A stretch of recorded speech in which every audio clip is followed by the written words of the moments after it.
Hai, Assalamualaikum semua dan selamat sejahtera. Okey, video kali ini adalah bab 2 pemfaktoran dan pecahan algebra tapi bahagian kedua iaitu pemfaktoran. Tapi sebelum tu saya nak minta awak semua untuk subscribe saya punya YouTube channel Ninja Maths dan juga follow Facebook page Ninja Maths untuk ketahui kelas online secara percuma. Okey, apakah yang dimaksudkan dengan pemfaktoran? Okey, pemfaktoran ini adalah satu proses bagi menunjukkan sebutan algebra atau ungkapan algebra sebagai hasil darab dari faktor-faktornya.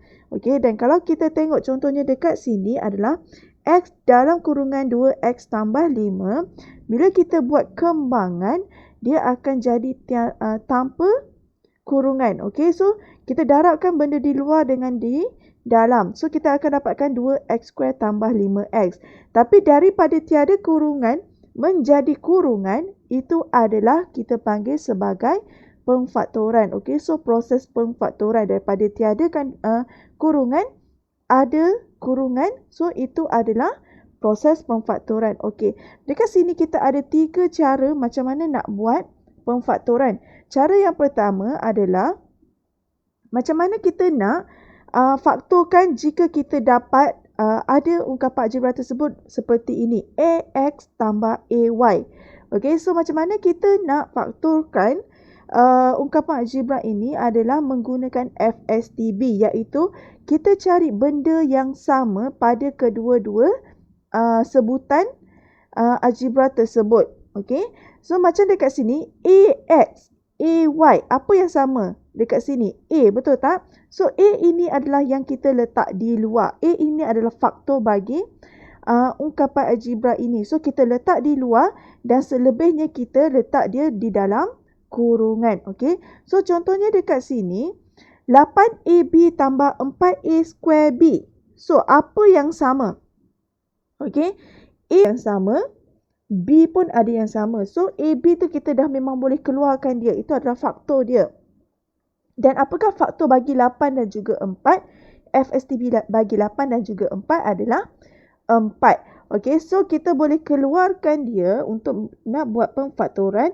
Kita tulis 4AB, okey, di luar kurungan dan di dalam kurungan adalah selebihnya. Bermaksud 4AB darab dengan berapa akan dapat 8AB.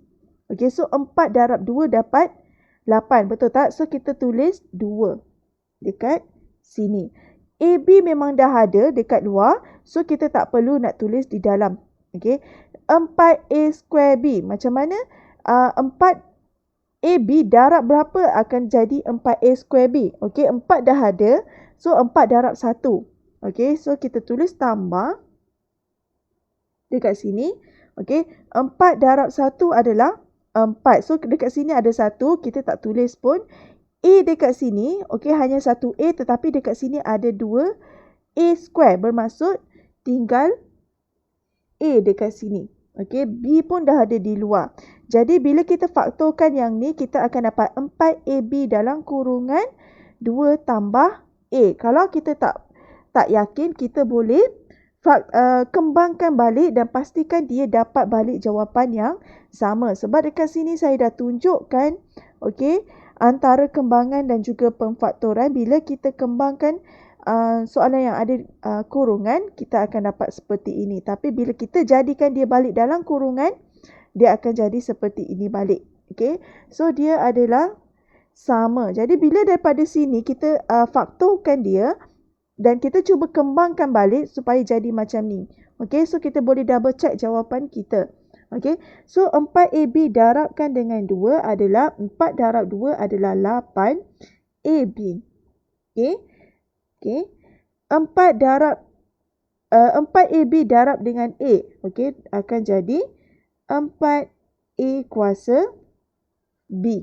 Okey, 4A kuasa 2 B. Okey, so kita tengok dia adalah sama seperti kembangan dia. Okey, so ini adalah pemfaktoran dia. Kita pergi yang kedua. Cara yang kedua adalah menggunakan beza antara dua sebutan kuasa 2 sempurna.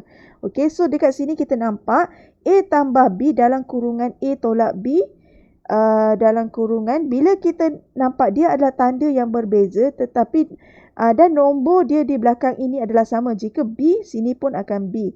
So bermaksud dekat sini dia akan jadi kuasa 2 sempurna. Jadi kita tengok dekat contoh dekat sini 9M² tolak 100. So macam mana kita nak jadikan dia sebagai antara dua sebutan kuasa 2 sempurna ni? Okey. So kita tengok 9 ini, okey. Bila kita kuasa 2kan dia, kita akan dapat 3 darab 3. Betul tak? 3 kuasa 2. Jadi kita tulis dekat sini 9M² ni kita pecahkan dia jadi kuasa 2. Kita akan dapat 3M kuasa 2. So 3 kuasa 2 adalah 9. M kuasa 2 adalah M kuasa 2. So kita akan dapat 9M kuasa 2. Dan negatif 100 adalah 10 kuasa 10. Okey. Negatif 100 ini adalah 10 kuasa 10. Kalau kita tak percaya, kita tekan kalkulator, tekan 10 kuasa 2. So, kita akan dapat 100. So, bermaksud 10 kuasa 2 ni adalah 100. So, bila kita kembangkan balik, kita akan dapat 9x² negatif 100. Okey, tapi yang ni, macam mana kita nak daripada sini, kita nak jadikan dia macam ni.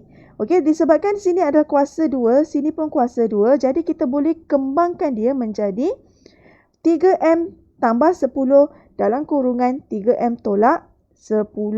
Okey, cuba kita kembangkan balik yang ni, kita pasti akan dapatkan yang ni balik. Okey, berkembangkan yang ni 3M darab dengan 3M, 3M darab negatif 10, 10 darab dengan 3M, 10 darab dengan negatif 10. So, kita kembangkan 3M darab 3M adalah 9M kuasa 2. Okey, 3M darab 3M.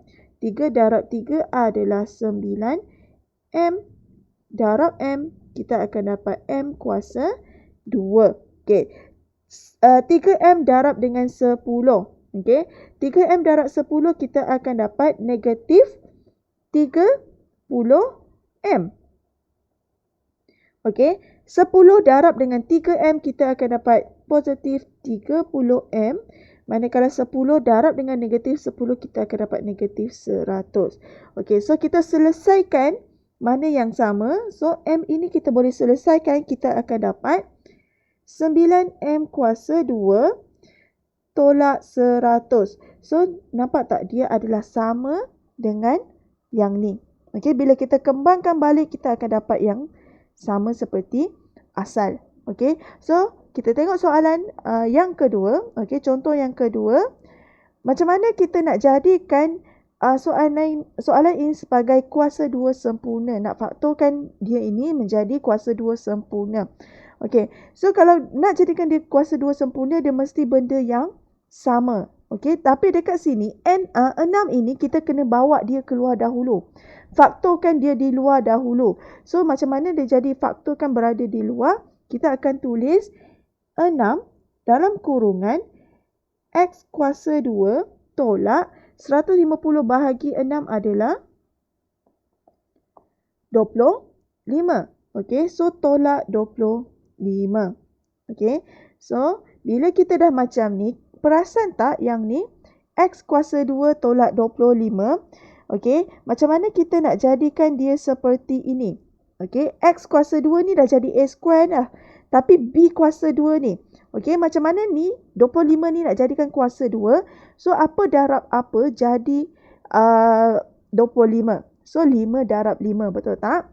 So, kita tulis 6 darab X kuasa 2 tolak 5 kuasa 2. Jadi, X kuasa 2 tolak 5 kuasa 2 ni adalah sama seperti ini. Jadi, kita boleh tulis dia seperti ini juga.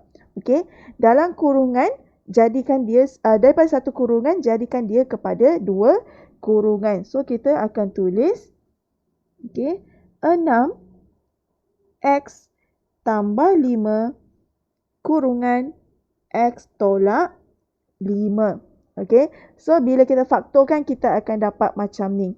Okey, X tambah 5 dalam kurungan X tolak 5. Dan 6 ini berada di luar. Okey, kalau kita nak check betul ke nanti kita akan dapat 6x² tolak 150. Okey, first kita kena kembangkan dulu yang ada kurungan ni. Okey. So kita kembangkan dia yang ada kurungan ni, kita akan dapat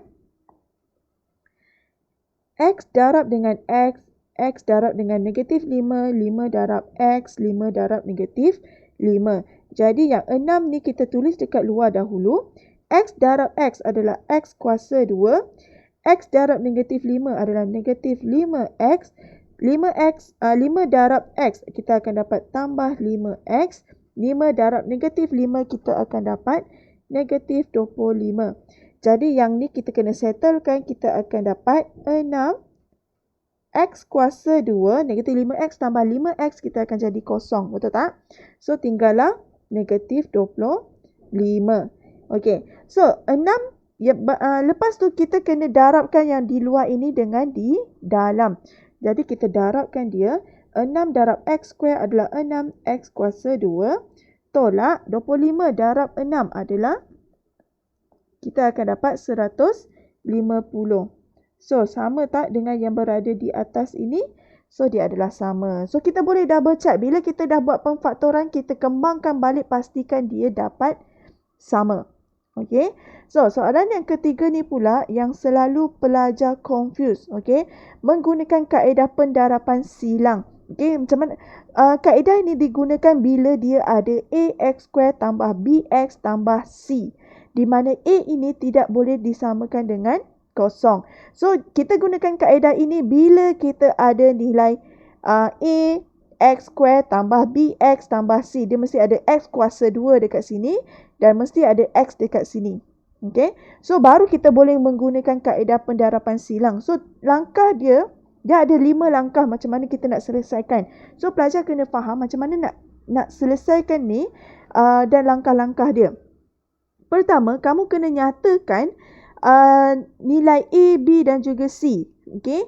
So kamu kena tengok A itu adalah berada di hadapan X square, B itu berada di hadapan X dan C itu berada di belakang sekali. Okey, lepas tu kita kena cari faktor bagi C.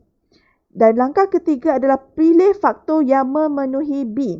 Okey, so tak apa, yang ni kita bacakan dahulu, nanti kita akan cuba dua soalan macam mana kita nak selesaikan menggunakan kaedah pendarapan silang. Okey, dan langkah keempat kita kena buat darab silang dan langkah kelima adalah faktorkan jawapan tersebut. Okey, so saya ada satu contoh soalan, X square tolak 6X tambah 9. Jadi langkah yang pertama saya kena nyatakan A, B dan juga C. So A kita adalah 1, B kita ada negatif 6, C kita adalah 9. So langkah yang kedua adalah kita kena cari faktor bagi C. Okey, faktor bagi C. Apa darab apa dapat 9. So dekat sini saya senaraikan 1 darab 9, 3 darab 3. Negatif 1 darab negatif 9, negatif 3 darabkan dengan negatif 3. So, semua ni bila kita darabkan, kita akan dapat 9. Okey. Langkah yang ketiga adalah pilih faktor yang memenuhi B. Okey. So, ini faktor dia. Okey, yang kita senaraikan ni. Tapi, apakah yang memenuhi B? Yang memenuhi B juga. Okey. So, kita tengok dekat sini. B kita adalah negatif 3. Tambah dengan negatif 3, kita akan dapat negatif 6. Okay? So, macam mana kita nak tahu dia memenuhi ke tak? Kita kena tambahkan faktor bagi dua nombor tersebut. So, contohnya 1 tambah 9 adalah 10. Negatif 1 tambah dengan negatif 9, kita akan dapat negatif berapa? Negatif 1 tambah dalam kurungan negatif 9, kita akan dapat negatif 10. Okey. So dia tak memenuhi. Sini adalah negatif 6. Jadi kita tengok 3 tambah 3 adalah 6. Bukannya negatif. So dia pun tak memenuhi. Okey. Sehingga tambah negatif 3 kita akan dapat negatif 6. So yang ni yang memenuhi. Okey. So kita ambil. Langkah ketiga adalah kita ambil faktor bagi yang memenuhi nilai B juga. Okey. Dan langkah keempat barulah kita buat pendarapan silang. Okey, so kita kena lukiskan bahagian bagi pendarapan dan juga bahagian bagi penambahan. Kita kena tulis S square di sini dan 9 berada di sini dan negatif 6 X adalah berada di sini, ujung sekali. Okay. So, kita buat X darab. Okay, so dekat zon dekat sini adalah bagi darab. Zon dekat sini adalah tambah. Jadi macam mana kita nak dapatkan X square adalah X darab X. Betul tak? X darab X.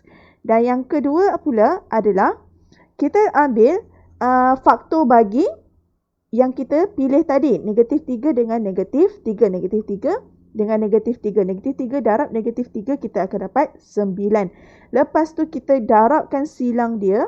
Yang ni darabkan dengan negatif 3 kita akan dapat negatif 3X. Okay. X darabkan dengan negatif 3 kita akan dapat negatif X. So dekat zon sini kita kena tambahkan. Negatif 3 tambah negatif 3 kita akan dapat negatif 6X. Okay. So lepas kita dah dapat macam ni, kita baru ambil nombor yang dekat sini untuk difaktorkan. So X tolak 3 adalah faktor yang pertama. X tolak 3 adalah faktor yang kedua. Okay. So kita akan dapat X tolak 3 dan juga X tolak 3 dalam kurungan. Kita tengok contoh soalan yang kedua bagi pendarapan silang. Okay. So macam mana kita nak buat? First kita lukiskan dahulu dia punya bentuk silang. Okay. Pendarapan, zon pendarapan dan juga zon penambahan. Okay. So saya tulis dekat sini zon dia. Okay. Dan kita tulis nombor di bawah. Okay. 2X square. Okay, dan dekat sini adalah negatif 6 dan dekat sini adalah X. Okay, so apa darab apa kita akan dapat 2X square. So 2X darabkan dengan X adalah 2X darabkan dengan X. Okay, so kita tulis 2X darabkan dengan X. Okay, apa darab apa kita akan dapat negatif 6. Okay, so kita boleh 1 darab 6. Okay. Negatif 1 darab dengan 6.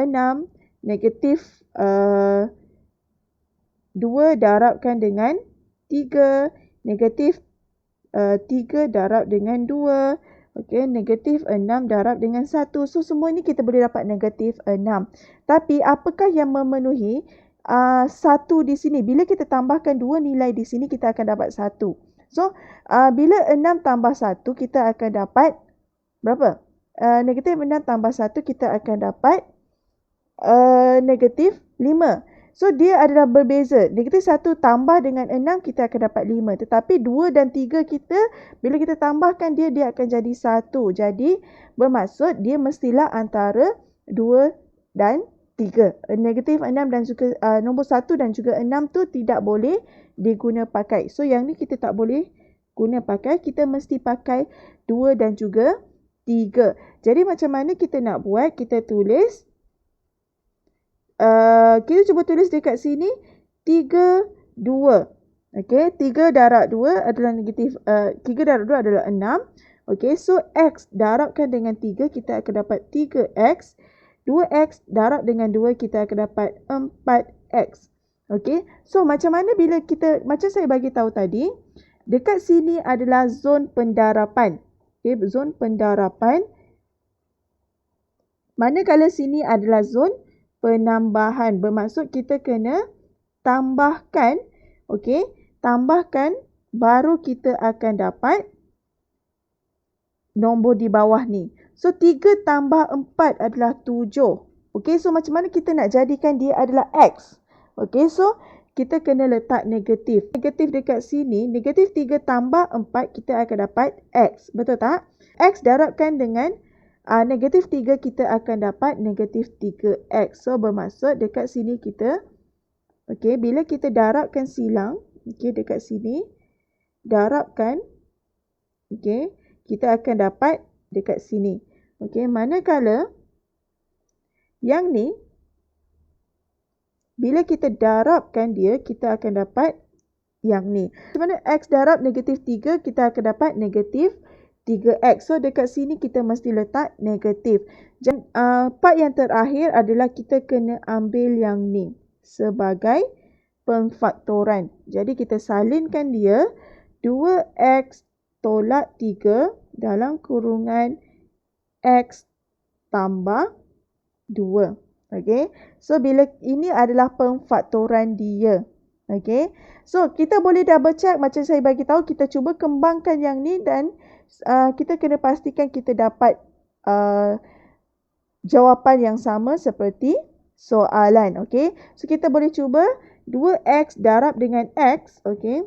2x darab dengan x, 2x darab dengan 2. Negatif 3 darab dengan x, negatif 3 darab dengan 2. Jadi kita darabkan dia, kita akan dapat 2x square, okey, tambah 4x tambah, okey, tolak negatif 3 darab x dan negatif 3x.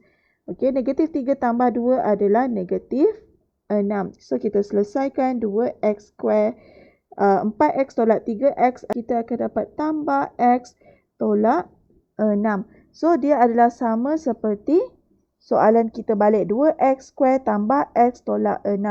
Jadinya saya harap awak faham macam mana kita nak gunakan kaedah pendaraban silang ini. So, kita jumpa lagi pada video akan datang bagi part yang ketiga iaitu permudahkan. Okay, so Assalamualaikum dan jumpa lagi. Bye-bye.